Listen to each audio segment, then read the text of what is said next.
overload atau odol.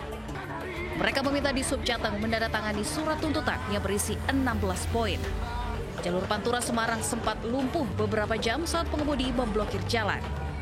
Masa pendemo menuntut kepada pemerintah untuk merevisi Undang-Undang Nomor 22 Tahun 2009 tentang Undang-Undang Lalu Lintas dan Angkutan Jalan yang menurut sopir, undang-undang tersebut merugikan sopir truk.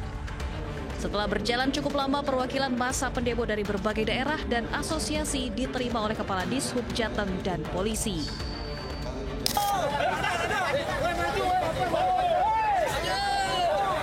Ratusan sopir truk angkutan juga memblokir jalan utama arah bandara dan pelabuhan Lombok Barat, Nusa Tenggara Barat, tolak aturan over-dimension overload.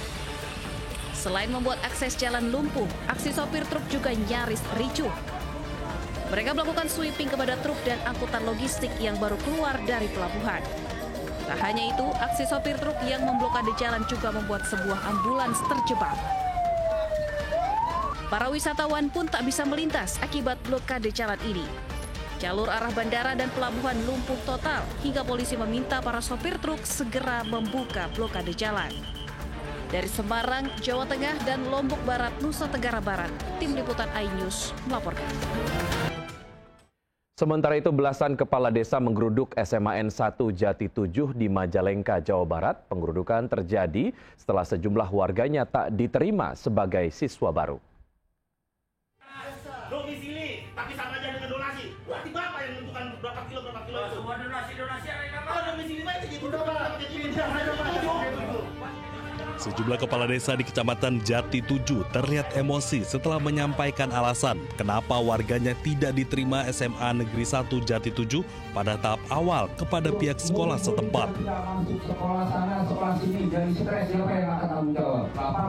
Sebanyak 15 kepala desa menggeruduk SMA Negeri 1 Jati 7 setelah warganya tak terima di SMA setempat dan pihak sekolah memprioritaskan siswa baru di luar Jati 7. Tuntutannya ingin seadil-adilnya lah.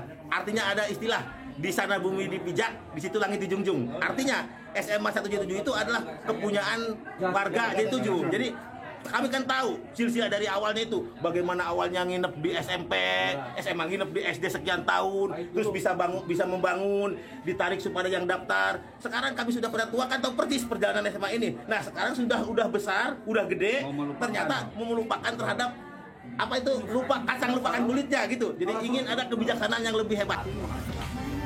Kepala SMA Negeri 1 Jati 7, Enjen, menjelaskan pihaknya akan berkoordinasi dengan pimpinan perihal adanya tuntutan kepala desa. Karena kami melaksanakan kegiatan SPMB sesuai dengan aturan yang berlaku, sesuai dengan Juknis, sesuai dengan Permen. Karena kami di sini hanya sebagai pelaksana kebijakan dan pelaksana aturan, bukan sebagai pembuat aturan.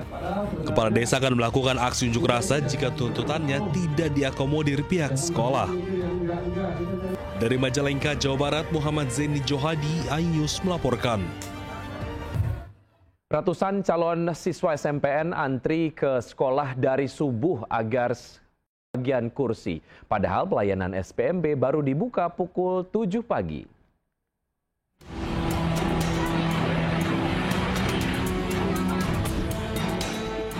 Sejak subuh, ratusan calon siswa diantar orang tuanya melakukan pendaftaran sistem penerimaan murid baru SPMB sekaligus verifikasi berkas di SMP Negeri 1 Brebes.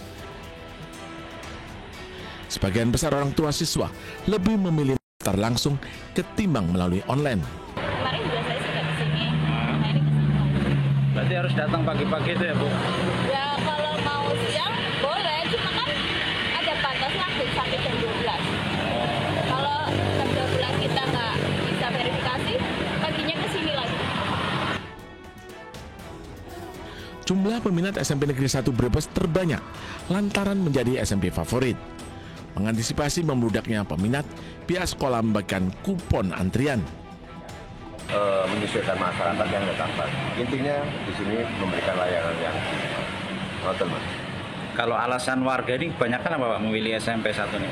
Saya secara pasti sih enggak ya. Cuma yang saya dengar dari masyarakat bahwa kami katanya sekolahnya itu disiplin, karakter anak nomor satu, dan masalah biaya untuk pendidikan itu katanya masyarakat bahkan lebih murah dari sekolah-sekolah yang di luaran sana.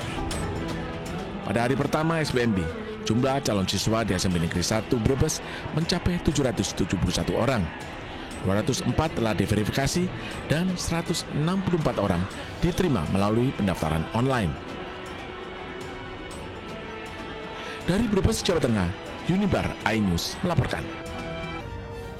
Ambulans tidak ada, keluarga pasien mengamuk dan merusak fasilitas di RSUD Muna Barat, Sulawesi Tenggara. Pihak rumah sakit beralasan masih menunggu izin dari rumah sakit rujukan.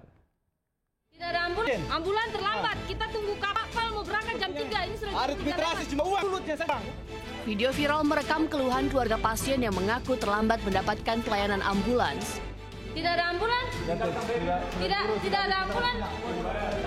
Ini uang administrasi sudah dibayar.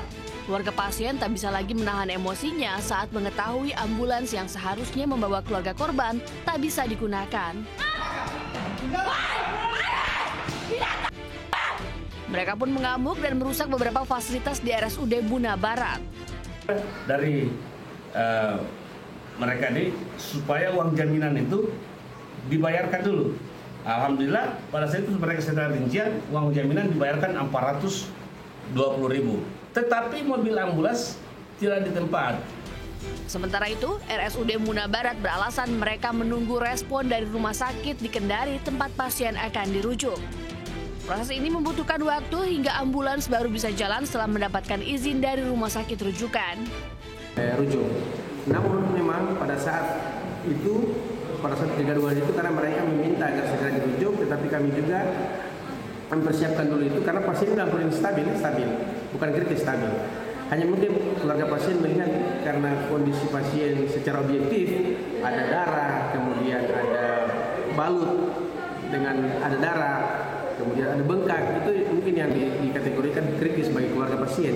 Tapi kami sebagai tenaga medis mengatakan bahwa ini pasien stabil. Sekitar 20 menit setelah kejadian, pasien akhirnya bisa dirujuk menggunakan mobil ambulans ke Kendari. Kondisi pasien pun stabil dan kini sudah mendapatkan perawatan yang dibutuhkan. Dari Kabupaten Muna Barat, Sulawesi Tenggara, Andi Eba, iNews melaporkan. Kapolri Jenderal Listio Sigit Prabowo bertemu dengan Ketua Umum PDIP Megawati Soekarno Putri dan secara spontan Kapolri langsung memberi salam hormat dan mencium tangan Megawati sebagai bentuk sopan santun terhadap orang tua. Momen ini berlangsung saat Kapolri bersilaturahmi ke kediaman Mary Hugeng yang merupakan istri Jenderal Purnawirawan Hugeng Iman Santoso di Depok, Jawa Barat. Kapolri lebih dahulu bersilaturahmi dalam momentum ulang tahun ke-100 istri Hugeng tersebut. Tak lama Sigit menunggu ke depan rumah untuk menyambut Megawati yang didampingi salah satunya oleh Ketua DPR RI Puan Maharani. Pertemuan keduanya pun tampak hangat dan penuh kekeluargaan. Kapolri maupun Megawati tampak saling lempar senyum. Setelah itu mereka langsung masuk ke dalam rumah istri Hugeng.